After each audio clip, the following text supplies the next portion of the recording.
వెంకటేశ్వర స్వామి మందిరం. పూర్వం గంగా నది తీరంలో మునులు ఒక యజ్ఞం చేస్తున్న సమయంలో నారదముని అక్కడకు వెళ్లి మునులందరితో, ఈ యజ్ఞ ఫలితాన్ని భగవంతునికి సమర్పించండి అని తెలిపి వెళ్ళిపోయెను. ఆ మునులందరూ త్రిమూర్తులైన బ్రహ్మ, విష్ణు, మహేశ్వరులలో భగవంతుడు ఎవరో తెలుసుకోవడానికి భృగు మహర్షిని పంపిరి. భృగు మహర్షి ముందుగా బ్రహ్మదేవుని వద్దకు వెళ్లి సాష్టాంగ నమస్కారాలు చేసెను, కాని బ్రహ్మదేవుడు భృగు మహర్షికి ఎలాంటి ఆశీర్వాదాలు ఇవ్వలేదు.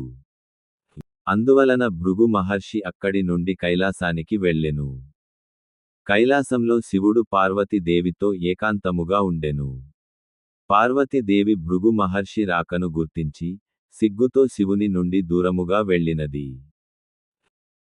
అప్పుడు శివుడు భృగు మహర్షితో, భార్యాభర్తలు ఏకాంతంగా ఉండగా అనుమతి లేకుండా వస్తావా అని పలికి కోపంతో సంహరించడానికి సిద్ధమవ్వగా, భృగు మహర్షి, నేను వచ్చిన విషయాన్ని నీవు తెలుసుకొనలేక నన్ను సంహరించడానికి వచ్చావు, కనుక ఈనాటి నుండి నీకు భూలోకంలో లింగ పూజలే జరుగుతాయి అని శపించి కైలాసము నుండి వైకుంఠానికి వెళ్ళెను. వైకుంఠంలో ఆ సమయానికి విష్ణువు ఆదిశేషుని మీద శయనించెను. విష్ణువును పరీక్షించుటకు ఇదే తగిన సమయం అనుకొన్న భృగు మహర్షి విష్ణువును వక్షస్థలంలో తన్నెను. విష్ణువు లేచి, ఓ మహర్షి, మీ రాకను గమనించనందుకు నన్ను క్షమించండి అని క్షమాపణలు వేడుకొనెను. తరువాత మహర్షిని సింహాసనం మీద కూర్చుండబెట్టి, నా వక్షస్థలం వజ్రం కంటే 8 రెట్లు గట్టిగా ఉంటుంది. అందువలన మీ పాదానికి నొప్పి కలిగి ఉంటుంది అని పలికి గోరువెచ్చని నీటితో పాదప్రక్షాళన చేసి, ఆ నీటిని భక్తితో తన శిరమున చల్లుకొనెను. తరువాత భృగు మహర్షి వైకుంఠం నుండి గంగా నది తీరానికి వచ్చి మునులందరితో బ్రహ్మ, విష్ణు, మహేశ్వరులను తాను పరీక్షించిన విధానాన్ని తెలిపెను. మునులందరూ విష్ణువే భగవంతుడు అని నిర్ధారణ చేసి యజ్ఞ ఫలితాన్ని విష్ణువుకు సమర్పించిరి. భృగు మహర్షి బ్రహ్మ, విష్ణు మరియు మహేశ్వరులను పరీక్షించిన ఘట్టం పద్మపురాణంలో మరియు భాగవతంలో ఉన్నది. పద్మపురాణంలో భృగు మహర్షి త్రిమూర్తులను పరీక్షించిన తరువాత మునులందరూ విష్ణువే పరమాత్ముడు అని నిర్ధారణ చేసి యజ్ఞ ఫలితాన్ని విష్ణువుకు సమర్పించిరి. భాగవతంలో సుఖదేవ గోస్వామి పరీక్షిన్మహారాజుతో, కొందరు ఈ సృష్టిని సృష్టించినది బ్రహ్మ అని, కొందరు శివుడని, కొందరు విష్ణువు అని అనుకుంటున్నారు. సరస్వతీ నది తీరంలోని మునులు సమస్త జనుల ఈ సందేహం తీర్చడానికే బ్రహ్మ, విష్ణు మరియు మహేశ్వరులను పరీక్షించడానికి భృగు మహర్షిని పంపిరి. భృగు మహర్షి వారిని పరీక్షించిన తరువాత బ్రహ్మ, విష్ణు మరియు మహేశ్వరులలో విష్ణువే పరమాత్ముడు అని నిర్ధారించిరి అని తెలిపెను.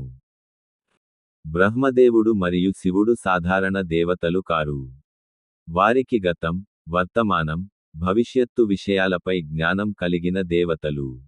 అయినప్పటికీ కొన్ని సందర్భాలలో వారు రజోగుణం మరియు తమోగుణం ప్రభావంలో ఉన్నట్లుగా ప్రవర్తించినట్లు పురాణాలలో కనిపిస్తుంది. అది వారి అజ్ఞానం వల్ల కాదు. లోకానికి నారాయణుడే భగవంతుడు అని బోధించుటకు వారు చేసే దైవలీలు అని ఆచార్యులు వివరించారు. భృగు మహర్షి వెళ్ళిన తరువాత నారాయణునితో, లక్ష్మీదేవి, నేను నివసించే వక్షస్థలాన్ని భృగువు తన కాలితో తన్నగా శపించవలసింది పోయి మీరు అతనికి సేవ చేశారు. నేను ఇక ఈ వైకుంఠంలో నివసించలేను అని పలికి దుఃఖంతో కరవీరపురంలో, కొల్హాపురం తపస్సు చేయసాగెను. లక్ష్మీదేవి లేని వైకుంఠంలో నివసించడం ఇష్టంలేక నారాయణుడు వైకుంఠాన్ని వదిలి మానవ రూపాన్ని ధరించి వెంకటాచలమునకు వచ్చి నివసించసాగెను. తరువాత కొంతకాలానికి వెంకటేశ్వర స్వామి పద్మావతిదేవిని వివాహం చేసుకుని కొద్ది రోజులు అగస్త్యముని ఆశ్రమంలో నివసించెను. ఒకరోజు వెంకటేశ్వర స్వామి యొక్క భక్తుడు తొండమానుడు వెంకటేశ్వర స్వామి వద్దకు వచ్చి ప్రణామాలు చేసేను. వెంకటేశ్వర స్వామి తొండమానుని ఆలింగనం చేసుకుని, ఓరాజ నీవు ఇక్కడికి రావడానికి కారణము ఏమిటి అని ప్రశ్నించెను. తొండమానుడు, స్వామి, మీ దర్శనం కంటే నాకు ఏదీ ముఖ్యం కాదు. ఓ వెంకటేశ్వర స్వామి, మీరు యోగులకు అధిపతివి, సృష్టికర్తవు, బ్రహ్మదేవుని నియమిస్తూ లక్ష్మీదేవితో విహరిస్తుంటావు అని పరిపరి విధాల స్తుతించి మీ సేవ చేసి నా జీవితాన్ని సార్థకం చేసుకుంటాను అని ప్రార్థించెను. అప్పుడు వెంకటేశ్వర స్వామి, ఓ రాజా!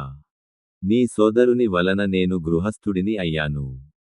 అయినా నాకు నివసించడానికి ఇల్లు లేదు. ఆకాశరాజు అల్లుడు నివసించడానికి ఇల్లు లేక ఇతరుల ఇండ్లలో ఉంటున్నాడు అనే అపకీర్తి ఆకాశరాజుకు రాకూడదు. అందువలన నేను నివసించడానికి ఈ వెంకటాచలం మీద 3 ప్రాకారాలతో, 2 గోపురాలతో, 7 ద్వారాలతో, పూలమాలలు అల్లే గది, వంటగది, యాగశాల, వస్త్రాల గది, నూనెల గది, భోజనాల గది మరియు ఆభరణాల గది వంటి గదులతో ఒక అద్భుతమైన మందిరాన్ని నిర్మింపుము అని అనేను. తొండమానుడు వెంకటేశ్వర స్వామి తెలిపినట్లే మందిరాన్ని నిర్మించారు. ఆ మందిరానికి శ్రీనివాస మంగాపురం నుండి మెట్లను కూడా నిర్మించి వెంకటేశ్వర స్వామికి తెలిపెను. వెంకటేశ్వర స్వామి ఆ మందిరంలోనికి శుభముహూర్తంలో దేవతలతో పాటు ప్రవేశించి పద్మావతిదేవిని వక్షస్థలంలో ఉంచుకొని ఎడమ చేతిని నడుము మీద పెట్టుకొని కుడి చేతితో తన పాదాలను ఆశ్రయించమని సూచిస్తూ అర్చామూర్తిగా మారిపోయెను.